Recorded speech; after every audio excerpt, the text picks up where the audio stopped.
താനൂർ തെയ്യാലയിലെ ഗൃഹനാഥന്റെ കൊലപാതകം. മുഖ്യപ്രതി ഓമച്ചപ്പുഴ സ്വദേശി ബഷീർ പോലീസിൽ കീഴടങ്ങി. തിങ്കളാഴ്ച രാവിലെയാണ് പ്രതി കീഴടങ്ങിയത്. പ്രതിയെ സംഭവം നടന്ന തെയ്യാലയിൽ എത്തിച്ച് തെളിവെടുപ്പ് നടത്തി. കൊല നടത്താൻ ഉപയോഗിച്ച മറവടി സംഭവ സ്ഥലത്ത് നിന്ന് പോലീസ് കണ്ടെത്തിയിട്ടുണ്ട്. കൂടുതൽ വിശദാംശങ്ങളുമായി താനൂരിൽ നിന്നും ഞങ്ങളുടെ പ്രതിനിധി അഫ്സൽ ചേരുന്നു. അഫ്സൽ, എന്തൊക്കെയാണ് വിശദാംശങ്ങൾ? പ്രതി എപ്പോഴാണ് കീഴടങ്ങിയത്? തെളിവെടുപ്പ് പൂർത്തിയായോ?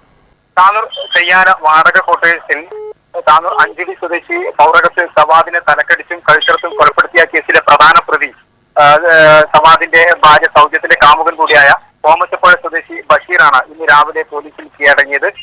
രാവിലെ സിഐക്ക് മുമ്പാകെ എത്തിയാണ് ഇയാൾ കീഴടങ്ങിയത്. കൃത്യം നടത്തിയ ശേഷം മുങ്ങിയ ഇയാളെ പിടികൂടാനുള്ള എല്ലാ ശ്രമങ്ങളും പോലീസ് ആരംഭിച്ചിരുന്നു. ഗൾഫിലേക്ക് കടന്ന ഇയാളെ കണ്ടെത്തുന്നതിന് പ്രവാസി സംഘടനകളും തീവ്രമായ ശ്രമത്തിലായിരുന്നു. അതിനിടയിലാണ് പുലർച്ചെയോടെ ഇദ്ദേഹം സ്റ്റേഷനിലെത്തി കീഴടങ്ങിയത്. ഇപ്പോൾ തെയ്യാല സംഭവ സ്ഥലത്തെത്തിച്ച് തെളിവെടുപ്പ് നടത്തിക്കൊണ്ടിരിക്കുകയാണ്. തലക്കടിക്കാൻ ഉപയോഗിച്ച മരവടി സംഭവ സ്ഥലത്ത് നിന്നും കണ്ടെത്തിയിട്ടുണ്ട്.